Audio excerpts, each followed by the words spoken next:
Little girl got her PPE on. Look like you're ready to do anything. Got your tape measure, your utility knife, you've got gloves, glasses. Wait for it. Pencil. Man, you've been trained well. Ear protection.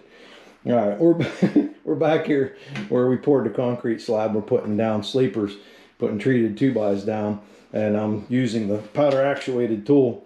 And so instead of tap conning this, I'm nailing it. And my wife was like, okay, why are you using that instead of tap cons? And when would you use tap cons? When would you use the powder actuated tool? And for something like this, being all we really want this board to do is not slide side to side as we frame on top of it, this is sufficient. Now, unfortunately, number 3 bullets. That's the R22.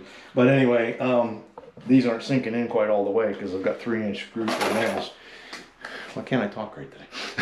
Need 3-inch nails, but it is driving it in there. I got to get some more number 4s or 5s because there's different power levels right on the box. Anyway, but this will work for what I'm doing. And if you notice my spacing, I've got it set up where over here, if you look over here, we're going to have a stud standing up right here. Okay, so I want to make sure my nails are outside of that area so that I don't hit that when I lay my stud out. But anyway, getting back to why I'm using these, it's a whole lot faster and easier. And there's certain instances where tap cons work better. You're just better off to have them. But this is not one of them because we're going to have downward pressure pushing on here. It's going to lock it in. It's not going to go anywhere. So most of the time I only use these when I'm doing like sleepers like these are, bottom of a wall to a concrete pad, something like that.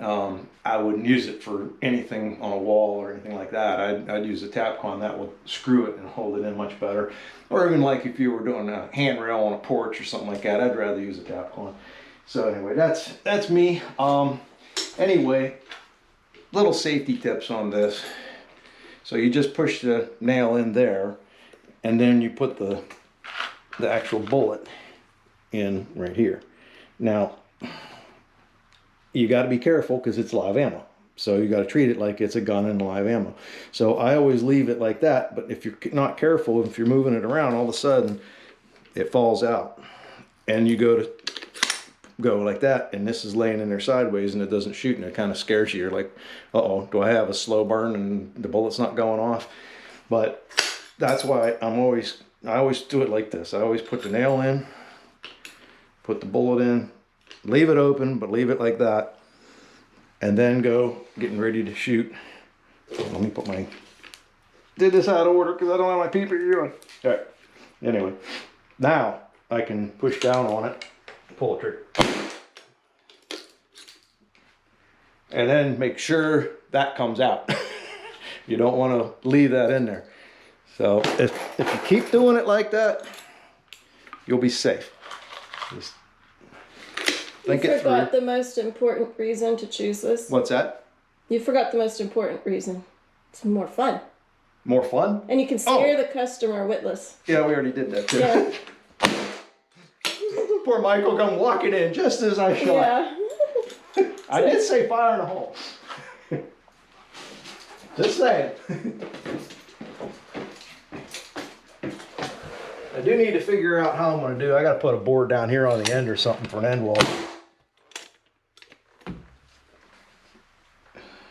That one's. Did it come out? Nope. That's what I'm saying. Sometimes it didn't come out. Now sometimes what do we do? There it goes. Yep. Make sure it Now comes what out. happens if it's stuck in there and you put another bullet in? It won't go in. If that's stuck down in there, you can't get another one in. Oh, that's good. But I have had it like kind of stuck up in there, and you don't know it. So mostly when you open this up, they go flying out like a gun. Like it usually goes popping out. Usually. Okay. So far, I've never had a problem. I think I've had one that was a slow burn. I pulled it out. Or dud, actually. It wasn't a slow burn, it was a dud. It didn't fire at all. There, they kicked right out.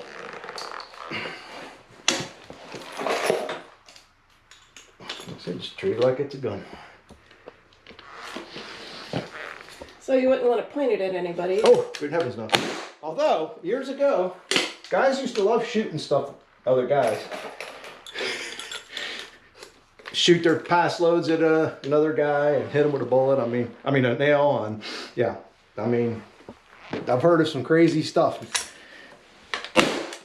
Okay, so if you don't put enough pressure on it, That it'll one end stuck up up. stuck like that one. Yeah, that one was a little proud. So how are you going to get that flatter? I'm not going to do anything. It is barely in the concrete, but It's in really well. It'll do the job. Just not as deep, but it's still doing it. Okay. Yeah, so we're okay. But yes, I did not push down very well on that one. You like my garbage can? Yeah, that's your time capsule. Okay, we're almost done here. So what are you doing in this room? Why are we putting these down in the first Well, these are place? treated, so you want to put treated on top of the concrete. Now we're going to have to cut 2x4s down to height. So we have 5 inches to top of tile. So we're going to have 1/4 inch tile. Then you're going to have 1/2 inch cement board to try to hit that. So if we're at a 1/4, 1/2, we got to be at 4 inches. Then we're going to have 3/4 OSB. So that puts us at 3 1/4. And it's so unfortunate that a 2x4 is 3 1/2, not 3 1/4. So for a 1/4 inch, we got to rip it down in the table saw. But then there's a little bit of thin set that you need to put in here, and this is not quite level. So we'll probably cut more than a 1/4 off. We'll cut Right, at least 3/8 off of it, Thin set. and that way I can build it back up with thin set. Okay. Okay. And then we're gonna have a structure to build a. Then we have a tile platform floor to back. put our OSB, our cement board, and then tile. Okay. Yep. We are at that point. We're ready to put some 23-30 seconds tongue and groove OSB down. So wanted to make sure this wall was good and secure. So I had a piece of treated down, and this has all been framed different heights, but it worked out perfect that this could be supported right there off of that 2x that I already cut down. And so I sistered another one because we got to actually sheet. I was thinking we could sheet under some of these walls, but no, he built this on top of whatever was there, so my sheeting is going to actually bump into that. That's just how it's going to be. But like over there, that wall runs under, so that one's not so bad, but this one here isn't. So all I did was take a 2x6 right here, and I ran it the whole way across, held it up. Well, easiest thing to do really was nail it here, the same on the other side. That way the board wasn't going to move when you come to nail it down through here. Instead of it just knocking the board down, it would stay put. And I also stuck my foot under it a little bit and then shot it, and it worked great. So anyway, now we've got some structure for our OSB to go down onto, and everything else is ready to go. One thing we'll have to really cut around that little bit of a wire for the dryer, and we've got to run our register vent out. So that's the next thing. Hook that up and start running some of the OSB. Definitely made progress in here. Got the drywall done. Got the floor built up, cement board down. Couldn't find any register boot that made any sense for that oval stuff I had to use to run that ductwork because I had room constraints, So anyway, I just kind of camouflaged it. Put a square vent, screw it down. Shouldn't look too bad. Anyhow, we're running into more constraints. We only have so many of these tile that matches this tile. This is running at an angle, as you can see from that. It gets wider and wider, but then it's tight over here. So we've got about an inch there, but we got to match this. If we tried to run it off this crooked wall, then all our edges would look funky. Can't have that. I mean, pretty square actually. So I'm going to have to actually angle cut all these a little bit right here at the threshold and make them work. Now, then also we have the problem of not enough tile, so we have to run this lighter tile inside. And do this. With like a little boulder edge, make it look like a throw rug kind of a thing. And so I'm not going to do the center yet. I'm going to run all the perimeter ones get this done back in here. But once I get to here, I might have to reverse engineer something. Oh, you come up with another little plan there to make. We don't have enough tile, so that'll work out perfect. I like it. We'll give it some design. Use what we got. It's got tons of this stuff. I say tons of, but almost enough. All right, we'll make it work. It's always a challenge. You know, I'm getting a little tired of challenges. I'd like to do something easy for a change. Just once. Oh boy. Anyway, fun. Here's our layout. So we got that to line up pretty good. One thing that everything is so out of kilter in this house. Hits perfect here. Raises up a little there. I also had this piece break on me when we were tearing the floor out, so I got to kind of mud that in. But anyway, you can see how much I had to knock out, a whole inch. And then the rest of it will work out great for, the trim will cover the rest of it. So he must have started with a full piece right there because it landed perfect. Got a full piece there and a 3-inch sliver over here. So anyway, that squares it up to the back wall. Got my marker with a Sharpie so I know now we'll put these pieces back. And from there we can start moving. Making some headway. That's that piece that broke out. Once I grout it, it won't look too bad. But as high as that was there, I think that came out pretty good. Anyway, there's the pattern area. So I started and ran this row, which I already showed you how we cut that row out. And then we start running this row over. And I figured out where my pattern is, got it all Sharpie marked along here. But I can't get in this closet. So how do you do when you can't get in a closet and work your way out and you don't want to trap yourself? How do you do it? Well, this piece of tile is just laying here. This row is mudded in. This row, I stuck a couple of tile down just to see, make sure everything was square. So this tile is exactly where I want it. So what I'm going to do is I'm just going to mud this area right here because it'll be my last full piece that'll fit in there. So I'm going to mud that area and set that piece right here. Then I can remove that and have somewhere to stand. And then I can cut all my pieces around and then work my way back out. If that makes sense. So basically a known full last piece. And let's see how that works. Should work out okay. All right, there we go. We got, whoops, sorry. We got our tile piece set. We know that's where I want it. Now just don't bump it. That's the big thing. There, now I got a little bit of room to work in here. I already know the tile's going here, so now I can come back here. It's a full one by, it's a little dark back here, 6 1/4. So we need to cut 1 6 1/4. Now let's finish that. Cut these, work my way out. And that's how you can get in a tight closet and not bury yourself in a corner. My evil genius plan worked. My layout worked really good. Now, I cut that horseshoe shaped one in the saw. My wife was aghast how I did it. This one though, I only got a little bit of meat, so I'm going to try to cut it and not break it. So let's see what happens.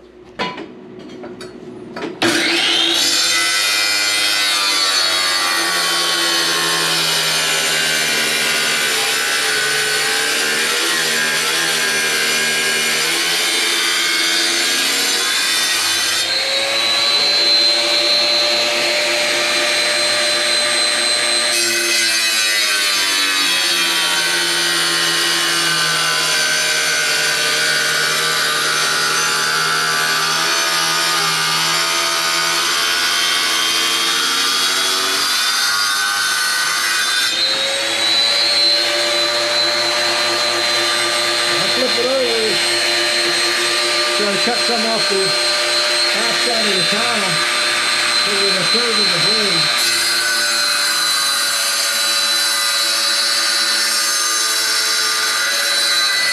If there's knowing how far to go, you're not overcut the other side and see it again.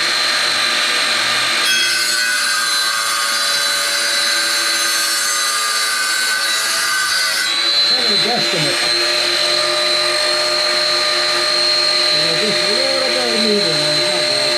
Alright, now for what my wife was like, huh?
little bit of, but that, you know, You should.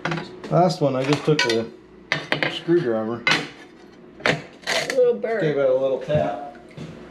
But that'll probably go underneath that wall. There's such a gap, but still, let's see if I can.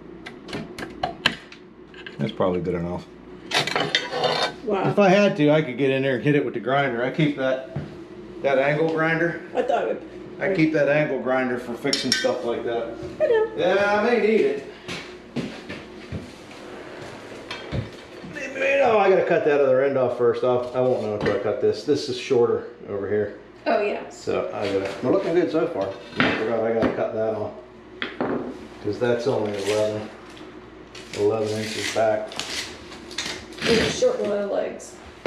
So we'll have to cut that off. Hey,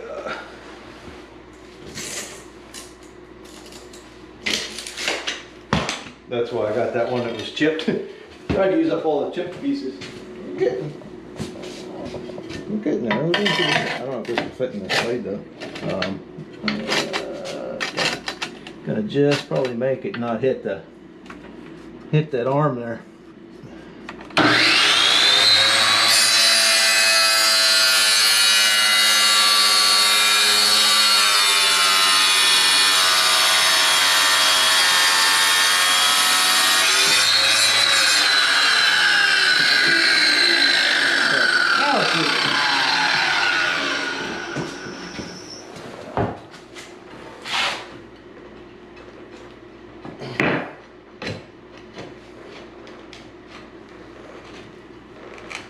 Not something you want to have to do again. No. It looks perfect. I think that's about as good as you're gonna get. Nope. Look, it's perfect. So you cut his perfect. stringers. There you go. All right, my plan worked. Working the way out and around, coming down and around, in and around. And it's a good thing we decided to make a little pattern of 4 tiles over there because we only have 2 tiles left over, and that's it. So we'd have been 2 tiles short. We didn't do that. And then I came wrapping around here, but then pick this back up. Last piece. Is it gonna fit? Let's hope. Well, I'll have to shuffle these just a little bit, and the gap's a little bit wide, but not too shabby. So this is usually the last piece shows where your margins. Or anything runs out, or Yeah, this is where you make up for it. yeah, you gotta kind of. It's really hard to get it all perfect. That's the only thing I see. Other than that, looks pretty good. No, pretty close. Not bad. I can actually take a hair off here and move that up a little if we really, really wanted to. We can make that look really good. It's a closet, so. Yeah, no, I know. I want my square pattern to look good. Yeah. Okay. All right. Not too bad though, considering I went the whole way around the room to match up within the 8th. All right. I'm sorry, the utility room is. There's the light switch. There we go. You gotta wash clothes apparently. But you saw us do the tile and that bifolds floor vent, stuff like that. Anyway, turned out pretty good. Thanks for watching. We'll see ya.